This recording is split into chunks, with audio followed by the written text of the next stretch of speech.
Hello, and welcome to Shedding the Bitch Radio, where you can discuss, debate, and get advice on how to discover and shed the bitches of fear, insecurity, self-doubt, and negative mindsets so you can realize your dreams and life purpose and create and accelerate the riches you want in life. Join us here live every Tuesday at noon Eastern and dialogue with us at 818-572-2910. You can also chat with us at Blog Talk Radio /SheddingTheBitch or share your stories on our website at sheddingthebitch.com. Whatever the bitch is that's holding you back from living your life to the fullest, it's not worth giving up the riches in life that you deserve. So call in now and let Bernadette Bowes know what's holding you back. 818-572-2910. Good day, everyone. How are you? And welcome to Shedding the Bitch Radio. I am so excited that you are here. We have a great conversation today. And right now, I just want you to all kind of take a deep breath and just consider getting into a mode of slow motion, because we're going to be talking about how to live slowly with our guest, Stephanie O'Day. But before I bring her into the show, just a couple of quick announcements.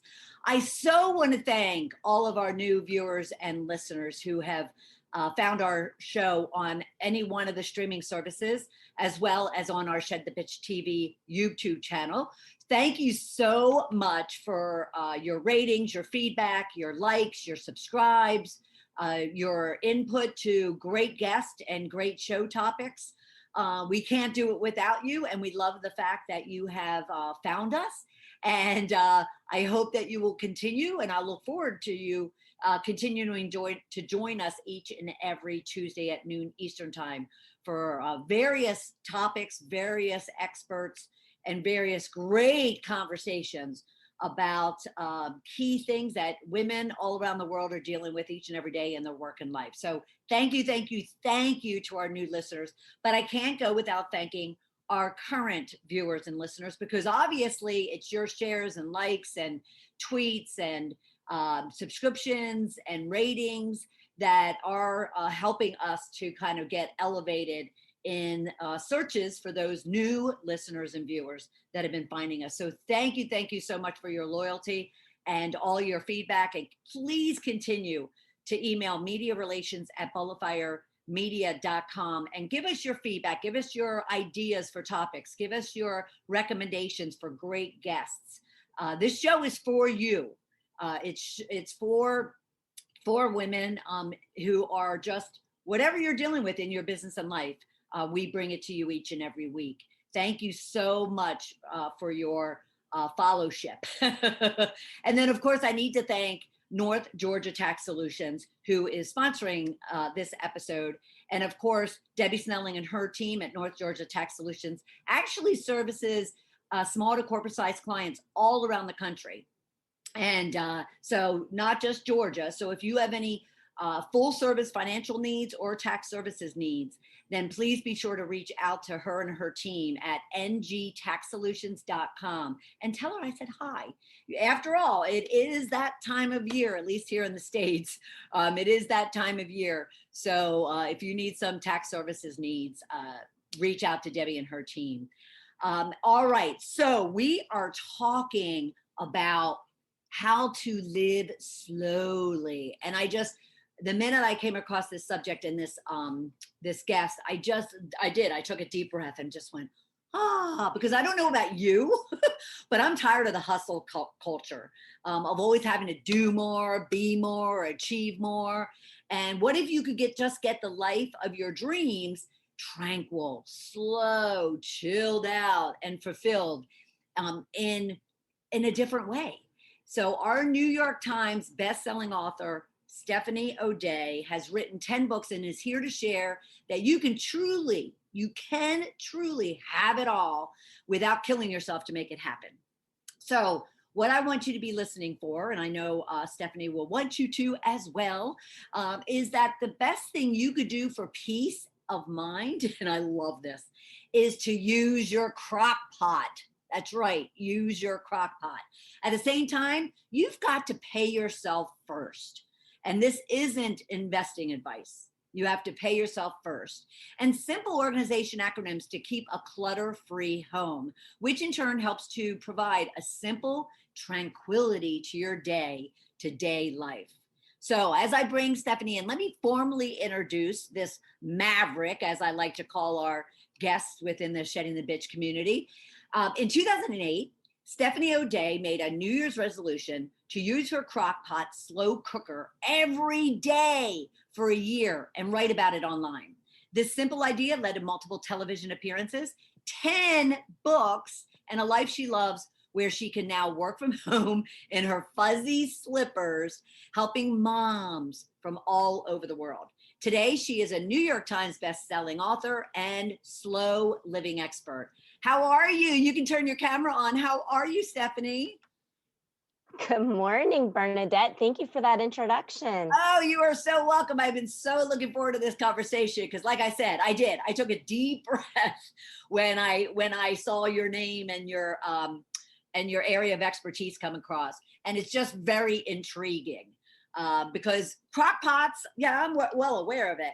At the same time, the impact that they can have on your life, not so much.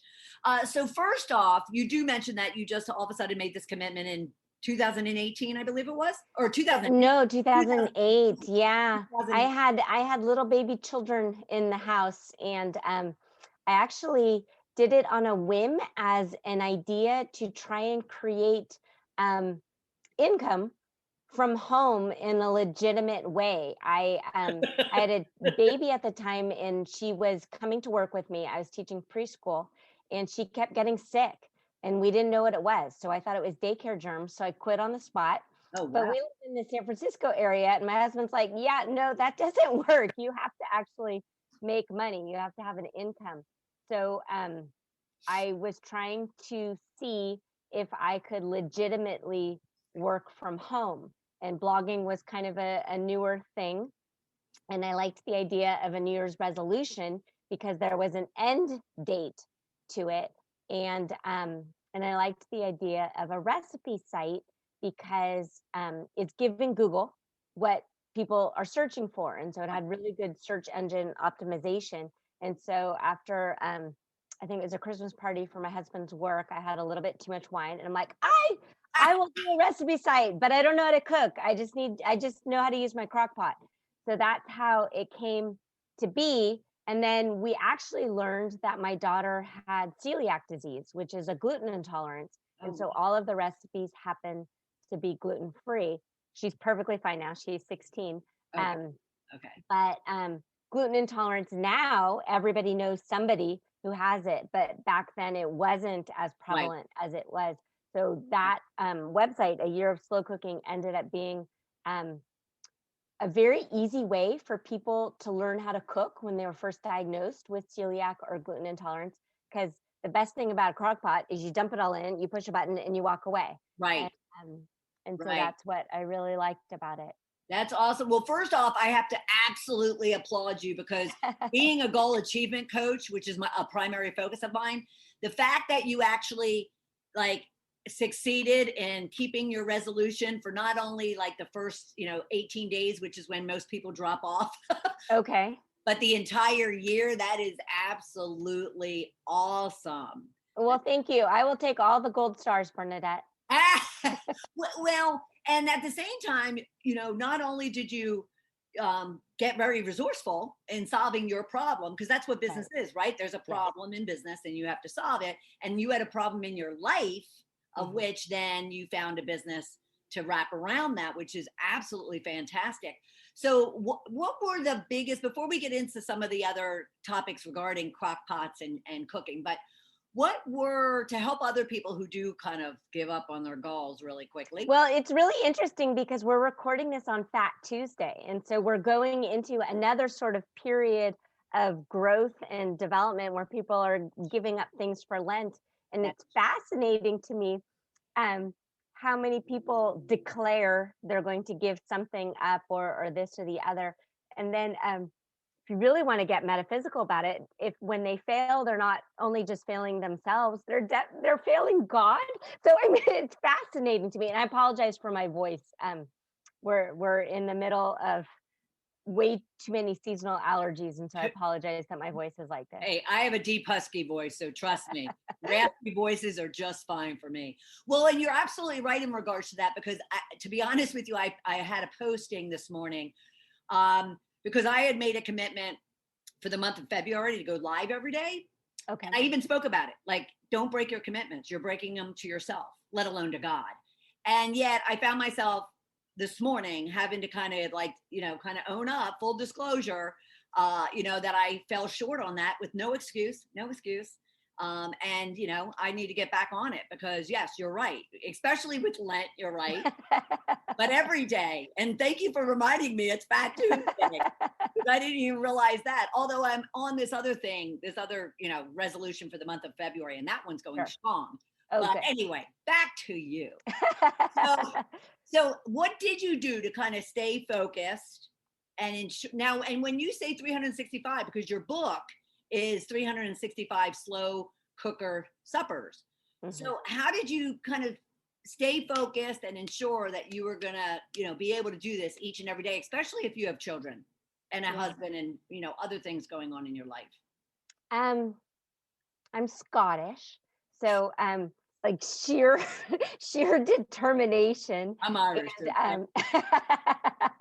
And, I don't know why exactly, except for I really felt the need at the time to prove it to myself and to prove it to my husband that I could make something out of nothing. So that very first website, I didn't even pay the $10 to register the domain name. The original URL was crockpot365.blogspot.com because I truly wanted no money down. And so it wasn't until actually I think the second cookbook came out that I finally bought a yearofslowcooking.com and transferred the recipes over. I was young and we truly didn't have any money, and I had quit my job, and we still live in a very, very expensive area. Yeah. And it wasn't as if I had play money to invest in a business to see if it worked. I needed to create it from nothing. So I spent a lot of time goofing around on the internet. Everything I did in the beginning was self-taught and self-learned. I said I'm Scottish, and that is true, but I'm also very stubborn and frugal. So now there's a whole bunch of online courses and resources that you can learn from. But I did an awful lot of trial and error, and I had a basic understanding of the internet and how it worked and search engine optimization. And so, for instance, I decided to use the word crockpot, and I spelled it without a hyphen because the actual trademarked crockpot had a hyphen. But whenever I searched for chicken crockpot recipes or something like that, I never bothered to put in the hyphen. So just the fact that I wrote my recipes that way, the way a normal human would, really helped with the search engine optimization. And it didn't take long. Within maybe 3 to 4 weeks, I was regularly getting 1,000 people to the site a day. Wow. And so that just sort of helped. It also helped that it was 2008.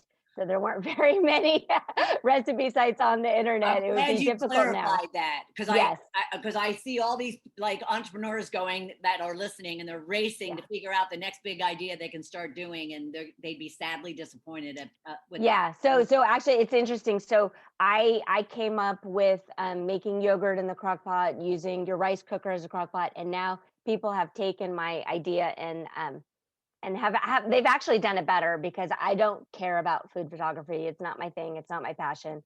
I've been advised many times that the site could be much better if I optimized for this or that, or was into Instagram, but I'm just not. It's not who I am. And that I think is why I resonate with you so much is I want to do what I want to do when I want to do it.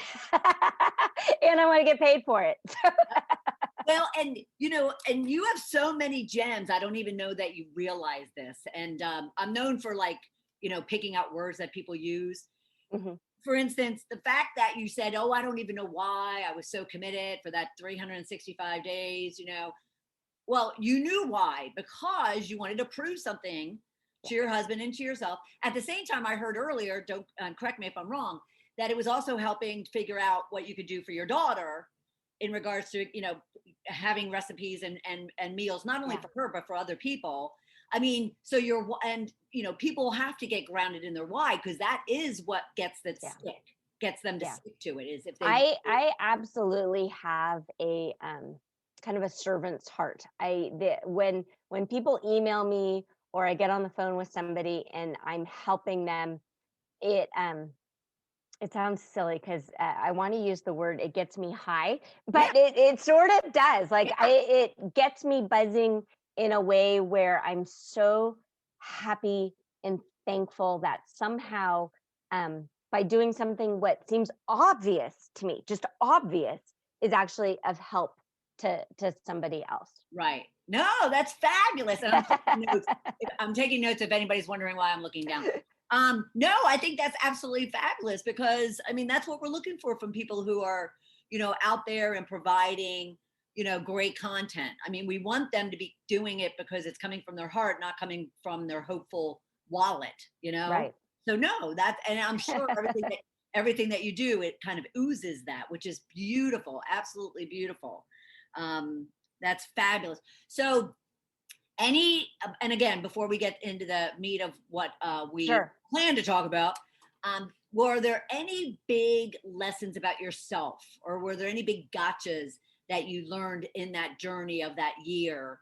Let alone the fact that you went on to, it created 10 books for you and obviously a great life for you. So, but were there any lessons that you learned about yourself throughout this process? There's a famous quote, and it's never underestimate the man, and you can change it to women, who refuses to refuses to listen to wisdom or something like that. So I broke a lot of like the internet etiquette rules and things like that. In the beginning, I had no idea what was quote unquote allowed and not allowed. So on Valentine's Day of that year, I figured out just from trial and error how to make creme brulee in the crock pot. Normally we go out to a fancy dinner for Valentine's Day, but I wasn't, because I was cooking my crock pot every day. And so one of my favorite things about restaurant meals is ordering creme brulee. And so I, after Googling, realized that it's actually a custard baked in a water bath at Bain Marie. And I thought, well, gosh, can I use the crock pot that way? And it turned out beautifully and perfectly. And I was so proud of myself. And in the background, and again, because I'm really a stay-at-home mom at this point, in the background, there's daytime TV, and the Rachel Ray show was playing. And at the very end, there was a scroll, and it said, do you have something that you'd like to share with Rachel? Email the show. And so I thought, yes, I do, because I used my crock pot to make creme brulee, and it was freaking awesome. And I can see her getting jumping. I was so excited. I was so excited. So I broke all of the internet etiquette rules. I wrote all caps. I said, I am awesome. I am wonderful. This is what I'm doing. You should have me on your show because I can teach Rachel how to make creme brulee in the crock pot. And so I pressed send, and then I promptly forgot all about it. So a few weeks later, I'm in the kitchen and I'm trying to do stuff. And I remember I had the toddler up on the kitchen sink, and I'm balancing the phone, and it had unknown caller. So I put on my kind of cranky voice and like, yes, hello. And then all of a sudden this lady says, hi, do you have time to talk? It's the Rachel Ray Show. I'm like, oh, I do. I have time to talk. Drop the kid. I know. Well, you know what I did, Bernadette? You're not going to read this in a parenting magazine. So she was so fussy. And the lady on the other end of the phone, her name happened to be Stephanie also. And she says, "Oh, you're busy. We can schedule another time to chat." And I said, "No, no, no, no, no."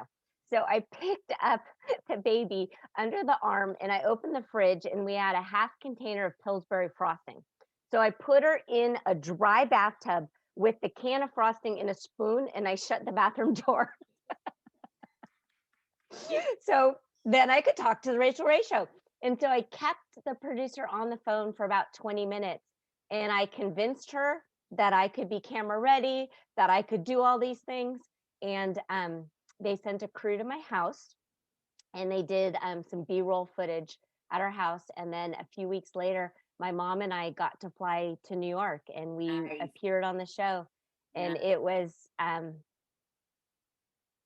it's sort of mind blowing. It still sort of takes my breath away when I think about how I did that.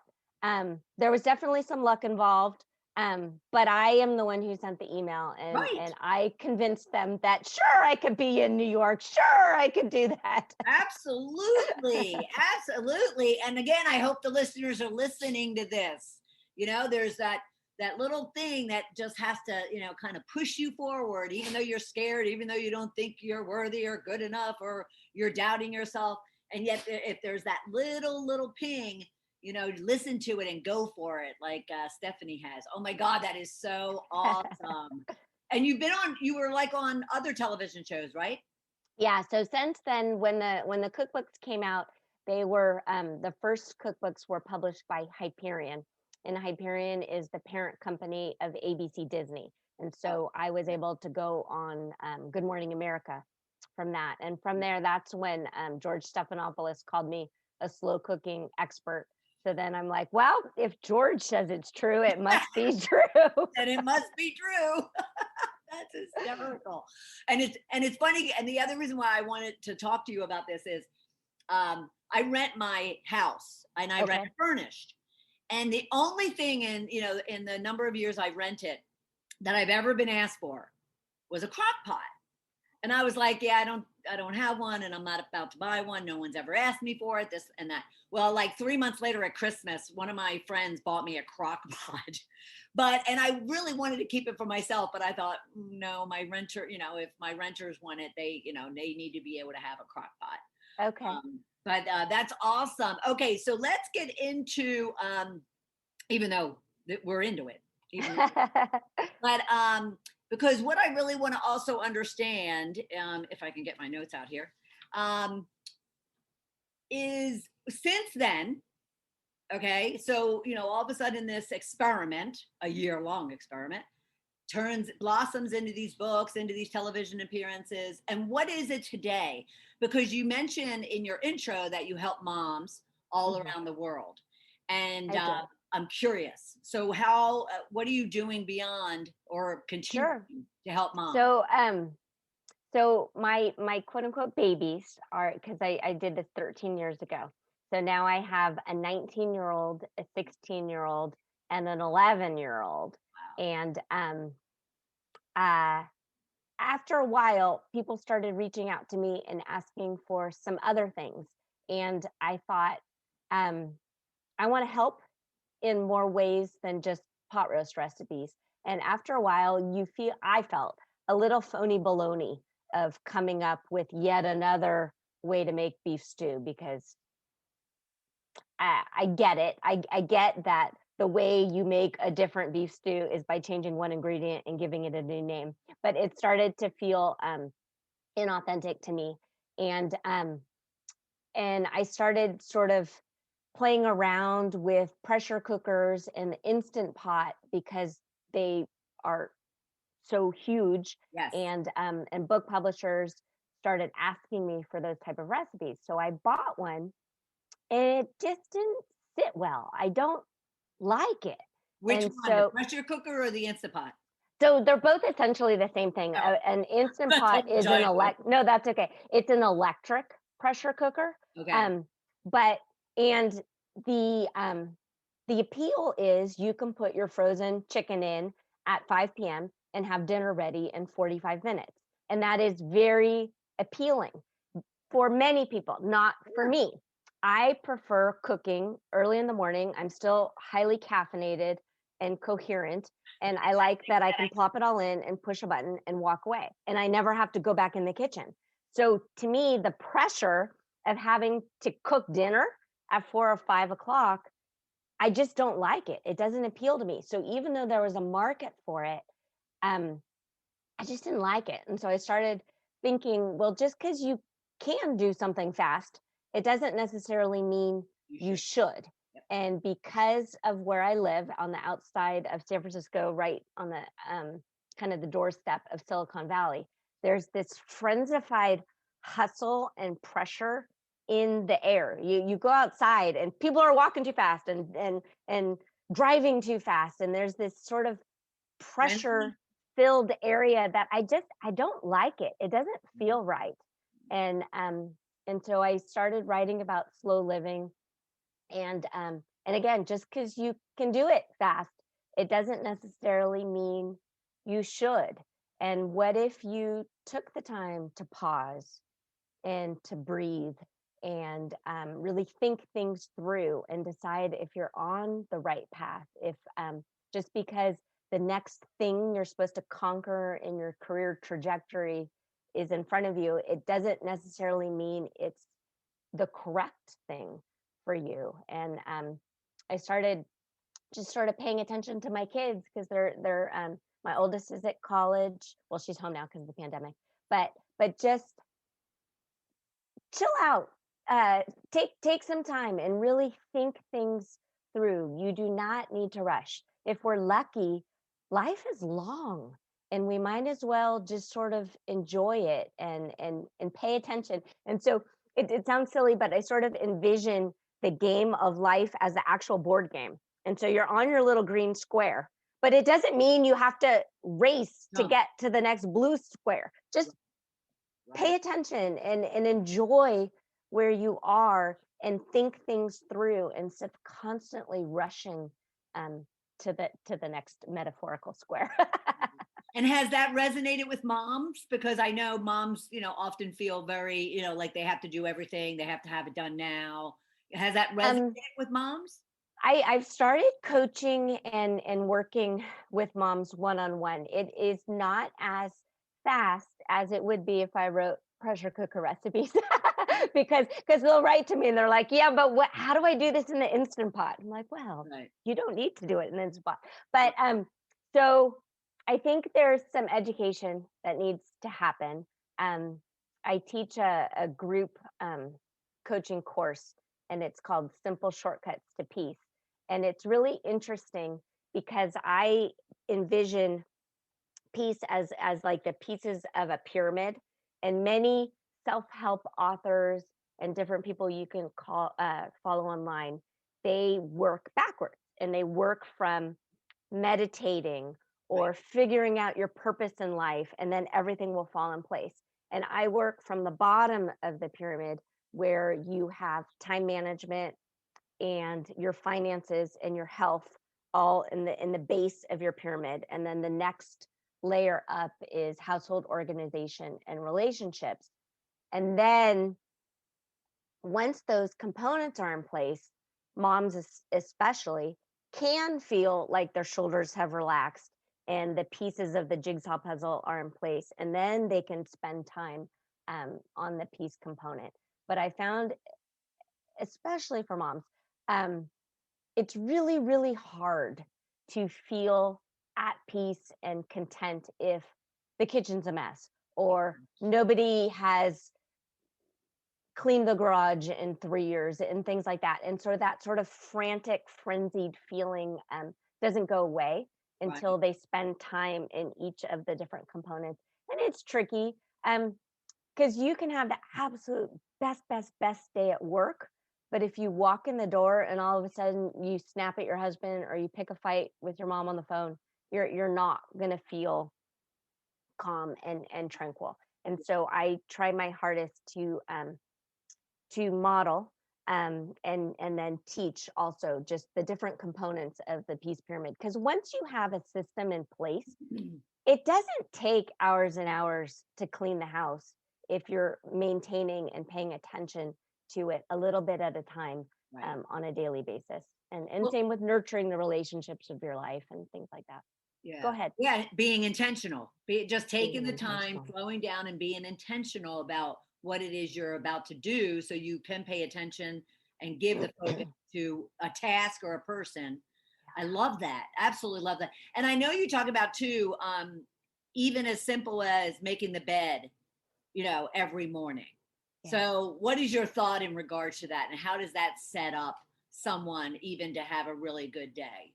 Yeah, well, we talked about it earlier when we touched upon goal setting. It's sort of like giving you that little gold star in as the very first thing that you did. Like, wow, it is 6 a.m. and I have already accomplished something. Go me. Now while I'm at it, let's pick up the dirty laundry and bring it downstairs and throw it in. And Right. just little things like that. I try to to pay attention. The internet is full of hacks and different things, which sort of does have that sort of hustle mentality and drive. But if you're intentional and if you're paying attention as you go through the day, and maybe you're only touching something once.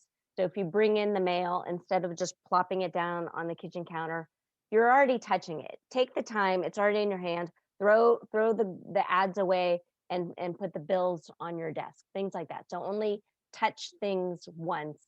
um, Try and pay attention.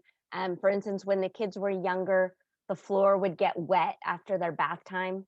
So I would use that as an opportunity to sort of half mop the bathroom because the floor is already wet.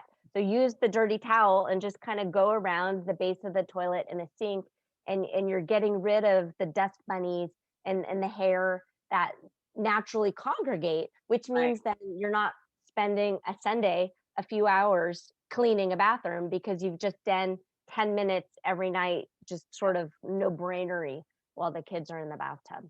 I love that. I absolutely love that. As I picked up the mail this morning and dumped it on my table, I'll, I'll have to go back and make sure I only touch it twice, not 3 times moving it around. You also talk about how especially women, moms, should pay themselves first. And I loved when you said this isn't financial advice. So, so what do you mean by that? Pay yourself first. So in our house, so we've got a family of 5. I've got 3 children and then a basset hound puppy named Sheldon. The only time I am alone is super early in the morning. And so for me, that means I actually get up at 4 a.m., which sounds bonkers. And if that doesn't fit for you, figure out what does. But for me, because I happen the way my biological clock and body work, I am an early riser versus a stay up late at night person. So I get up then, and it's just me and my journal and the coffee pot, and I have time to think and sort of daydream and plan out what I want to write about or what my day looks like.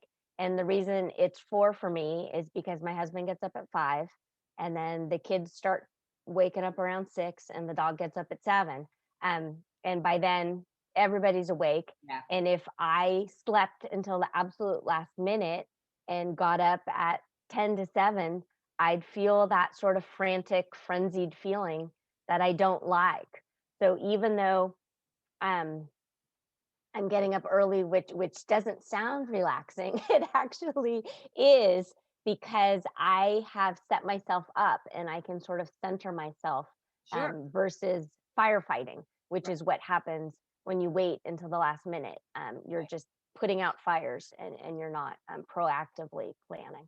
Well, and I think again, you have a why you want to do that, while somebody else who's listening is probably going, oh my God, I can't get out of bed at 8, let alone at 4. Sure. But you have a why, and that why is grounding you in that not being a challenge for you. That's just something you want to be doing because of that why, and that is to treat yourself, put yourself first, pay yourself first with that quiet time and journaling. And absolutely. And it's interesting because I'll talk to women on the phone and they'll tell me I could never do it. I could never do it. I prefer to stay up till 1 a.m. And I'm like, okay, so what are you doing at 1 a.m. for yourself? Well, I'm watching TV. So how is that helping Right. you. So yes, you're sort of alone, but you're not alone with your own thoughts. You're alone with some television producers' thoughts. Um, and so I do challenge, and my suggestion would be is to give it a go. Just see what happens Right. if you have that alone time. And it's much easier to not watch television and not have the internet or social media on early in the morning because you haven't turned it on yet.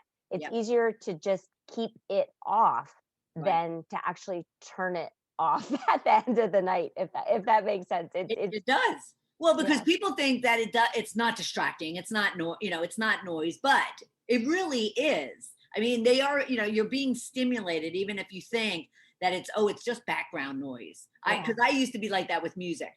And then my coach, like about 10 years ago, said, just turn off like I used to sleep and have music playing. And, she was just like, no, turn it off and just be in a, dark space and quiet space. And I'll tell you what, the wonders, the difference that made. Yeah. I was thinking the music was keeping me calm and, letting me fade off to sleep. And it wasn't, it was noise. Yeah, I love that. I love that. So, what would you share with moms, being that, you're now, is your coaching specifically focused to moms? I have a day job of being a school site secretary, which is really interesting, and I'm enjoying it. It's a Nice. little tricky now in the middle of a pandemic, Yeah. but I have some teacher friends who are not yet moms, but it's as if I'm momming them, if that makes any sense. So primarily the coaching I do online and through my work is through my writing is geared towards moms, but I think it is helpful to anyone who has sort of a caregiver heart, where Right. you sort of are putting other people's needs first, and you happen to be a bit of a people pleaser. So I think that does ring true for elementary school teachers who have yet to have children. Right. Right. Well, I don't have children. And like I said, the minute I read your profile and I read about, how to live, life slowly, although it said with a crock pot, but we live life slowly, I was just, Yeah. like, I want to talk to her because I tend to be, but like I said, I'm always working on trying to quiet and slow things down. So yeah, I can see how that would relate to so many people, but especially teachers. And God love all of you that are out there in the schools that are taking care of our, children. I don't have anybody taking care of our children, and putting yourself in that kind of position. Thank you so much for the work that you do. Okay, so what tips would you have for them? For what tips to live slowly? What would you recommend? Women to consider, moms to consider. So I liked your idea of turning off the background noise and just going a bit quiet. If you do always have the television on, you can try and wean yourself off by doing instrumental music or something like that first, and sort of weaning that way. I like getting up early. I like journaling. A lot of people don't know what to do when they journal, and so they feel uncomfortable with it. If you have any sort of guided journal, you can work on that. There's plenty of prompts online. I have a 30 days to a new you journal that I've put out, and I like 30-day challenges versus New Year's resolutions because you have a fresh start. Yeah. And so a lot of people, for a New Year's resolution, they're trying to do everything all at once. They're trying to fix their health. They're trying to fix their finances. They're trying to get a new job or a new career. But if you break everything down in 30-day challenges, so for these next 30 days, I'm going to focus on my sleep and my sleep only. And then pay attention to your thoughts and journal around that. Or for these 30 days, I'm going to give up sugar and it's only going to be 30 days. It's not the end of the world. I can do anything for 30 days. I think that is helpful to realize that there's a finish line that you're going towards, and then it's up to you if you want to continue on after the 30 days. Some of the women I work with decide to give up their nightly wine for 30 days, and then they realize, I'm actually a nicer person without this. Well, that's what my challenge, that's what my February, I'm doing dry February, but also with this laundry list of other sugar-based things not to have this month. So, no, I love that. I love that. But repeat what you said about you have a journal, a 30-day journal. This is your branded journal that you have? Yeah, it's on Amazon. It's self-published on Amazon. It's called 30 Days to a New You. And it's definitely geared towards women, because I actually I talk a bit about how your cycles sort of sometimes run the show when it comes to your motivation. There are days that you are more motivated than others, and depending on your nature, if you're a very type A driven person, you can kind of beat yourself up if you didn't have a full-on productive day. And I just want to caution people and let them be aware that we're not Stepford robots. You aren't at 155% all of the time. And it's okay to be at 63%, because it all averages out. And I think especially if you're an all or nothing person, you can spend too much time being down on yourself and beating yourself up with that. And so that's another reason I like the 30-day challenges, is a lot can happen in 30 days. And it's a nice sort of jump start on things. But if it takes you 40 days to get through a 30-day journal, that's okay too. It's not that, it's just fine. It's just fine. I love that, because I do think we're too hard on ourselves, especially women. And I'm an A+ person. And I just wish it didn't take me until I was in my 50s to realize that all that rushing and chaos and frenzy that I was in for so many years in my 20s and 30s and probably into my mid 40s was just so unnecessary, because I would have achieved the same, if not more, had I just really appreciated and just slowed down and smelled the roses, as people would say, which you find to be like woo woo, but you know what? No, it's true. It's true. It's true. It is true. I I have a worksheet for my coaching clients, and I talk about feel the feels, but then act on the facts. Because we have a lot of feelings, and that's okay. and you don't want to numb them out. You don't want to numb them out with alcohol or food or drugs or something like that, or TV. Feel them. Right. And pay attention to the thoughts that you're having that are creating those feelings, but then only act on the facts. Because if your thought is you're a big fat stupid loser, that is not a fact. That's a feeling. And so don't act on a whimsy or a fleeting thought. Yeah. Nope. I absolutely love that. I absolutely love that. All right. So I want to remind, or actually not even remind, I want to tell everybody, go to stephanieoday.com. But at the same time, please check out her books on Amazon. You'll find her books, The 365 Days of Crockpot Suppers. I dropped my piece of paper. It's nope, you're good. on the floor at the moment. But at the same time, check out that 30 Days to a New You journal, because I'm a journaler. I've been journaling since I was like 8. Do you save them, Bernadette? I do. I don't read them, but I save them. Okay. I have hundreds of journals. Okay. So do you have like an idea? So like in your trust or in your will, is there a specific person who's going to hide them all? I always wonder about what to do with the journals. I wrote in my journal, in my will, I think it was like 2008 when I was taking my dad to Paris. Okay. And I wrote that it's my sister, but she can't read them. She has to wait for, she can read them, but she has to wait for like 3 to 5 years. I heard that Betty Davis did that. Oh, interesting. And when I heard that Betty Davis did that on her passing, I said, oh, there it is. And I wrote it into my will that my journals are definitely can't be read immediately upon my demise. Yeah, they have to give it some time. Although I'm an open book now. No, but just like a fine wine, they age a little bit. Yeah. Yes. But yes. Well, that's fantastic. Any last tip you would want to share, or any last information you would want to share with everybody? No, I'm really thankful to have had this opportunity, Bernadette. So thank you very much. And I'm a real person. If you email me or reach out to me on social media, I will write you back. And I am here to help.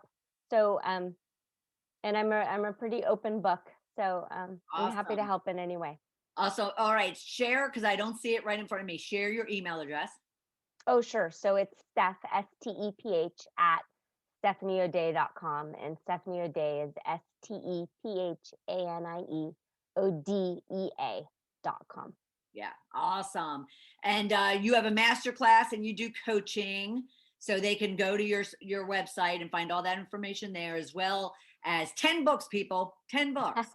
So check her out on Amazon, and be sure to reach out and see how she can support you. Especially if you are looking, whether you're 20, 30, 70, you're looking to just live slowly and maybe add a crock pot into it. Look her I up. can absolutely help. Yeah, look her up and she can help you out. Thank you so much, Stephanie. I so appreciate you being here. Thank you. You are lovely to talk to. Oh, so are you. Thank you. And everybody, I look forward to having you right back here. Please share, like, tweet out this episode and more. Make sure Stephanie is tagged in it. And we will see you right back here next Tuesday at noon Eastern time for another episode of Shedding the Bitch Radio. Thanks, everybody. Bye. Thank you for listening to Shedding the Bitch Radio with Bernadette Bose. Join Bernadette every Tuesday at noon Eastern as she helps you shift your bitches to riches. And the dialogue is always going on at sheddingthebitch.com. See you next week.